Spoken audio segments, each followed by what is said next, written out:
YouTube, and welcome to another edition of the Movie Zone starring me and of course the host of it, Dr. Movies. And today is going to be a cool day because today I'm going to talk about a movie that came out a long time ago, but figure what the hell, since the new version is coming out basically tonight, being Jurassic World, so I figure why not talk about Jurassic Park. That's right, the original Jurassic Park. Now I'm going to have some spoilers here, so if you've never seen Jurassic Park, basically I'm telling you now, just go see it before you go see the new one. Alright, so basically in the first Jurassic Park, it was directed by Steven Spielberg, who by far is, in a lot of people's opinion, the best director, hands down. Basically, this movie is just about this guy who has like a multi-billion-dollar company, and then he meets this archaeologist who loves studying dinosaurs, particularly raptors. And he's always digging for new bones, new species of them, trying to figure out why were they so smart back in those days. Because remember, dinosaurs lived a billion years ago, so all we have left now of them is just bones. So he meets him and he tells him about he has this idea how he just like a new attraction, or how how basically in his own way he's saying that I want to build my own park of something. Mickey Mouse has Disney World, Bugs Bunny's got Six Flags and whatever. So he wants to build his own thing to make it his own. So he invites him and his team to basically go explore this park. And it hasn't opened yet to the public, so this will be like a test kind of thing to see how people can react to it. So basically he gets the actor who plays him, I can't remember his name, but he plays Alan. And then we have Jeff Goldblum, who basically plays Ian. And they're scientists, they're basically archaeologists who they go there just to see what the heck this old guy's talking about. So when they get there, they notice something. Out in the middle of the field, basically, they see a brontosaurus. A live brontosaurus. It's basically a dinosaur walking among them, and they're looking at, gasping for air, trying to be like, why is there a dinosaur here? That's what they're trying to figure out. And then he goes, and basically the billionaire, he goes, welcome to Jurassic Park. And by the way, his name is John Hamm. Basically, he's the one who creates, the company that basically makes the science behind creating the dinosaurs. So then he tells them, oh yeah, we basically got mostly every species that was ever found, especially from all the bones.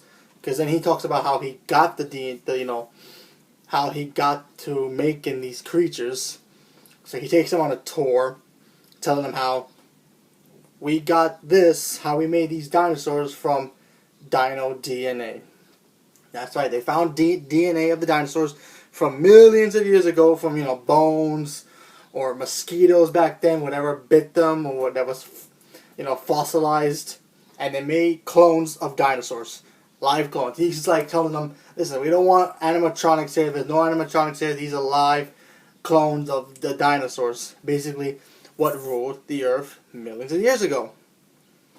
So, he's telling them, yeah, this is going to be a great idea. A lot of people are going to be like excited to see live dinosaurs walking among the earth.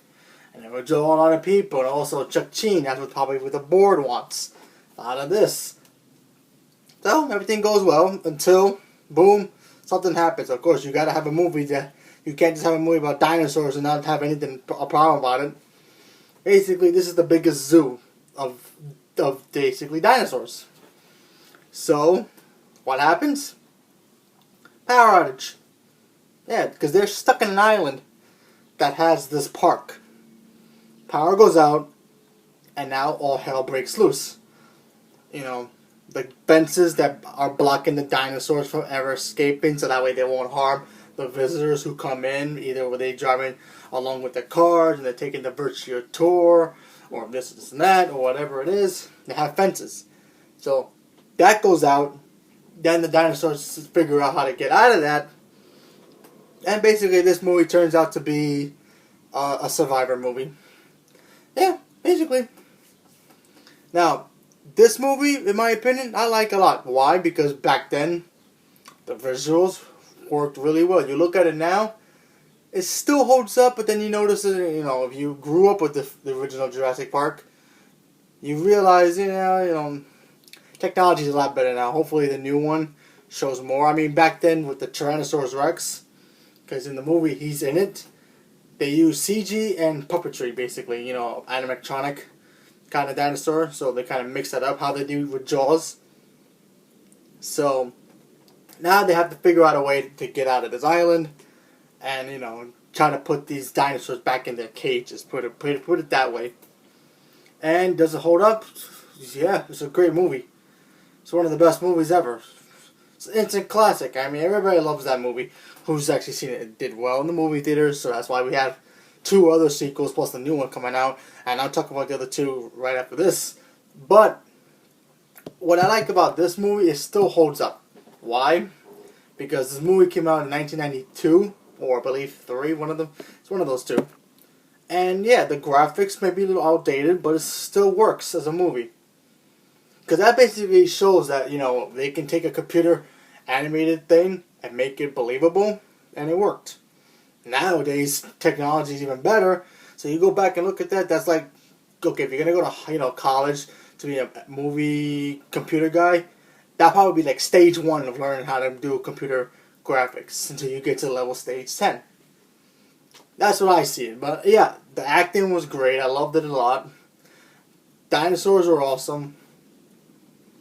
Jurassic Park was an awesome movie. I really liked it back in that day.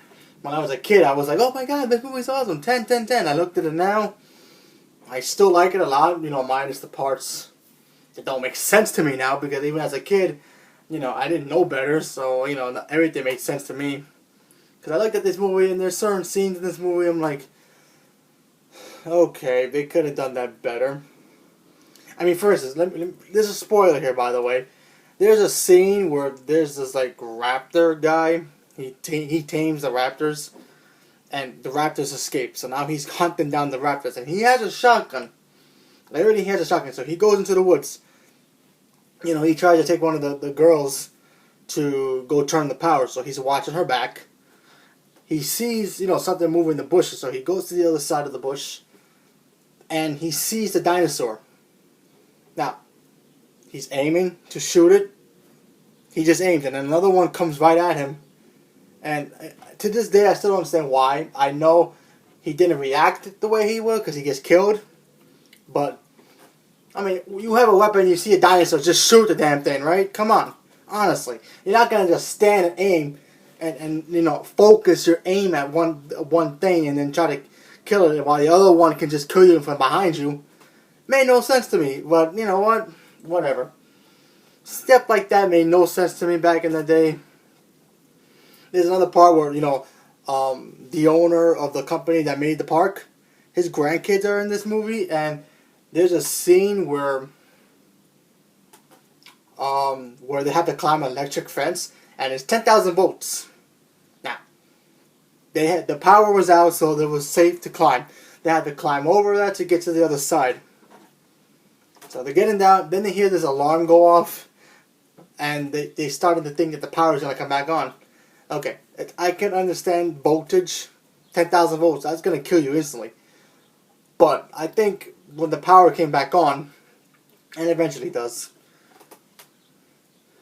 the power probably wasn't at full power, so it probably would have been 5,000 volts. I think that's still enough to kill you. This kid gets shocked and he doesn't die. I'm like, wait a minute.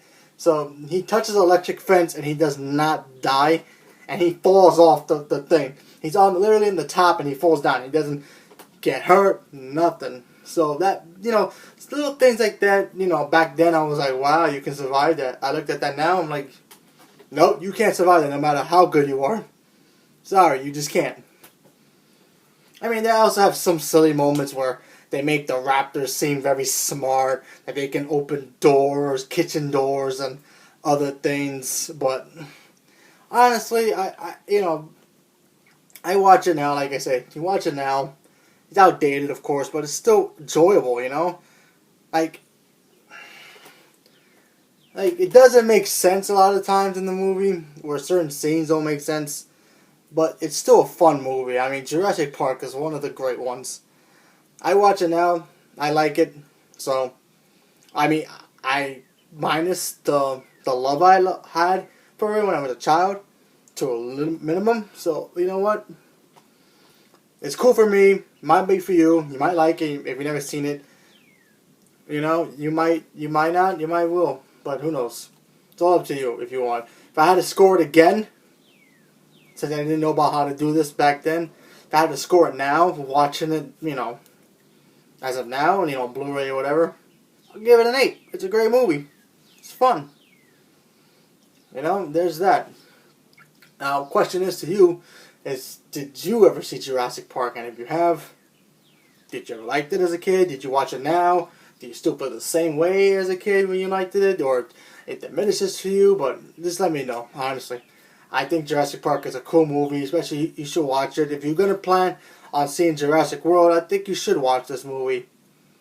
But I'll talk about the other two eventually. But Jurassic Park 1, definitely watch it. Because I think some elements in the new one, rumors, I haven't seen anything to prove it or not, says that the new park is basically based off the original movie. So I have to watch it tonight. I might see it tonight. So there's that. So there's my review for Jurassic Park. So let me know in the comments, have you ever seen this movie? Do you like dinosaurs? Which is your favorite dinosaur? For me personally, the T-Rex, he's king. He's king. That's it. There is nobody else. There's no King Kong. There's no Godzilla. Is the T-Rex. T-Rex dominates everybody. I'm sorry. He dominates everybody. So let me know what's your favorite dinosaur. And let me know if you've seen Jurassic Park. And you're looking forward to seeing Jurassic World. Leave a comment below and let me know. And of course, as always, the Doctor's in and out. Thank you and have a good day.